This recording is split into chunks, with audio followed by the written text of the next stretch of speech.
G7 summit के अंदर India से भी उनके गालिबन फॉरेन मिनिस्टर गए हैं, वो वहां पर उन्होंने बहुत खुली टुली बात की है। जयशंकर की मुलाकात हुई है G7 में सेक्रेटरी ब्लिंकन के साथ। अच्छा। इस ये तो मैं ऐसे कर रहा हूँ, बड़े ह्यूज कार्गो जिसके ऊपर बड़ी बड़ी मोदी की तस्वीरें, वही रविंद्रनाथ टैगोर जैसी। इसमें भारत भी क्योंकि उसको इनवाइट किया गया है तो ये भारत की बहुत बड़ी कामयाबी है कि यहाँ पे पहुंच जाना।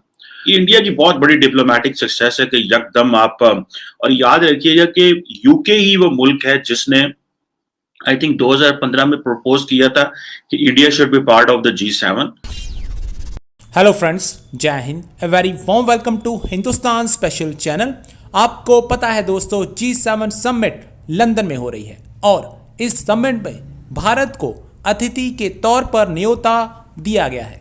आपको यहां बता दें, G7 देशों में Canada, France, Germany, Italy, Japan, America और ब्रिटेन शामिल हैं। भारत के विदेश मंत्री एस जयशंकर सोमवार को लंदन पहुंचे और वो इस बैठक में शामिल हुए। पाकिस्तान मीडिया भारत के G7 बैठक में शामिल होने से जला बैठा है। पाकिस्तान से धुआं उठना शुरू हो गया है। भारत को यह न्योता G7 देशों की ओर से दिया गया था।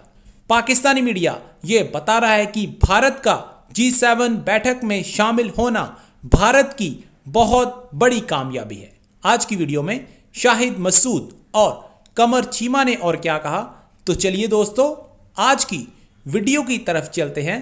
Thank you so much. Blinken जो है उन्होंने खुल के बरतानिया में बात की है, मुख्तलिफ वो जो G7 समिट वहाँ पे चल रही है और G7 समिट के अंदर इंडिया से भी उनके गालिबन फॉरेन मिनिस्टर गए हैं, वो वहाँ पर उन्होंने बहुत खुली टुली बात की है चाइना के हवाले से। और मतलब एक बहुत बहुत वो आगे आके अमेरिका भी बात कर रहा है और चाइना भी कर रहा है, रशिया, सारे मुल्क कर रहे हैं। इस पूरी पिक्चर में पाकिस्तान में ये डिस्कस हो रहा है कि फिरदौस आपा ने सही कहा या AC सियालकोट ने सही कहा।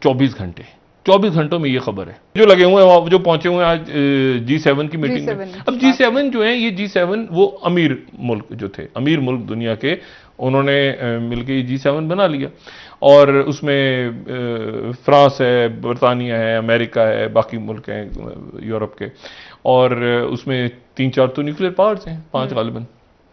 लेकिन उसमें फिर मेहमान जो हैं गेस्ट के तौर पे उन्होंने साउथ अफ्रीका, इंडिया, ऑस्ट्रेलिया, यहां से लोग बनाए, तो जयशंकर। लेकिन इसमें मुझे बताया कि जयशंकर जो पहुंचे हुए हैं, तो जयशंकर साहब ने इतने बड़े बड़े डब्बे ये 2 महीने पहले, ये तो मैं ऐसे कर रहा हूं, बड़े ह्यूज कार्गो जिसके ऊपर बड़ी बड़ी मोदी की तस्वीरें, वही रविंद्रनाथ टैगोर जैसी, और वो जनाब पूरी दुनिया को दे रहे हैं। आप वैक्सीन डिप्लोमेसी और इंडिया करेगा, थैंक यू इंडिया। और $2 अरब का एक सरकारी इमारत बन रही है, पता नहीं क्रिकेट स्टेडियम बन रहा है, पता नहीं क्या हो रहा है। और भाई मसला ये है कि प्रायोरिटी की, और ये सॉफ्ट पावर हमेशा इंडिया अपनी आगे लाया है। हार्ड पावर होती है फौजी पावर, एक होती है सॉफ्ट पावर, फिल्में, शायरी, अदब, दुनिया के लोग पसंद, उनका खाना, उनका कल्चर। अब मकसद ये कि सॉफ्ट पावर के ऊपर जो था वो आपने हार्ड पावर चढ़ा दी।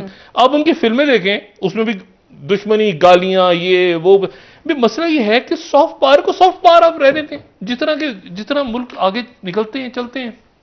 अभी जब हम बात कर रहे हैं तो जो G7 ममालिक हैं वो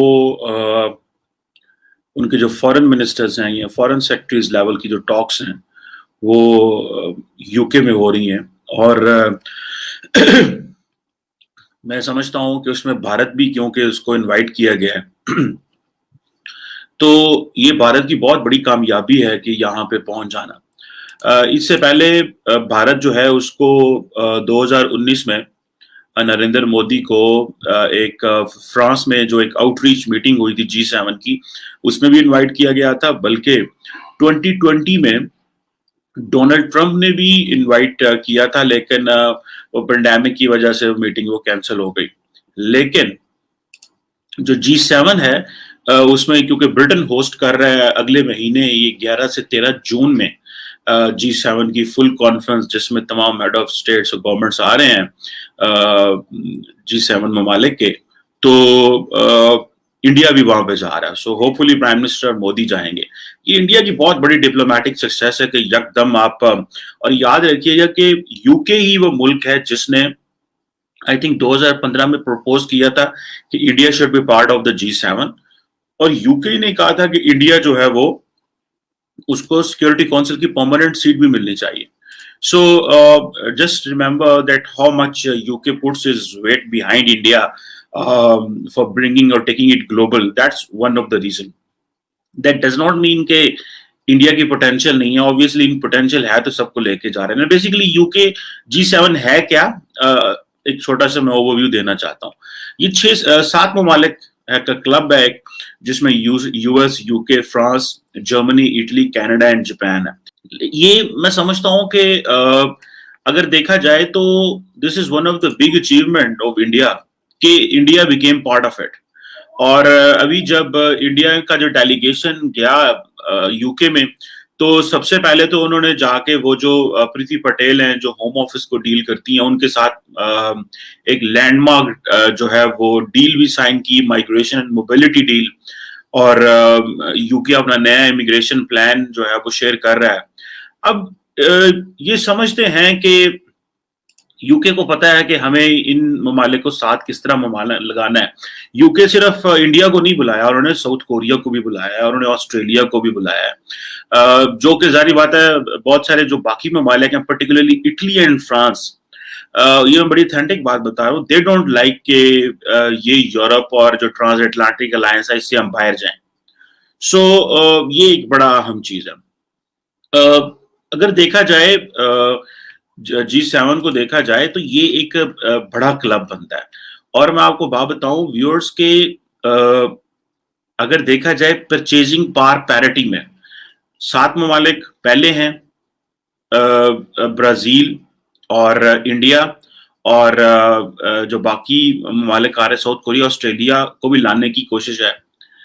तो इंडिया जो है, अगर परचेजिंग पावर पैरिटी का जो स्टैटिस्टिक्स देखा जाए तो इंडिया नंबर 2 पे आता है अमेरिका के बाद इन 10 ममालिक में. आपको याद होगा कि यूके के जो प्राइम मिनिस्टर हैं बोरिस जॉनसन ने कहा था कि मैं D10 की ग्रुपिंग बनाना चाहता हूँ. इस पर मैंने वीडियो भी बनाई थी एक. इसके ऊपर मैंने कोई 2-3 माह पहले एक वीडियो बनाई थी कि D10 इंडिया जो है उसका हिस्सा बनने जा रहा है. वो कह रहे हैं जी हम जो लीडिंग डेमोक्रेसीज हैं उनको इकट्ठे करने जा रहे हैं. सो इंडिया जो है वो परचेजिंग पावर पैरिटी में नंबर 2 पे आता है, नंबर 2 पे आता है. अब आप इमेजिन कर लें कि that how much India is going to be important for all these countries इस सारे प्रोसेस के दौरान. और अब देखा जाए तो ये तकरीबन ये जो जितने ममालिक हैं they are going to make more than about, आप समझ लें कि 60% जो दुनिया की जो आप समझ लें कि इकोनॉमी है ये 60% लोगों को रिप्रेजेंट करते हैं.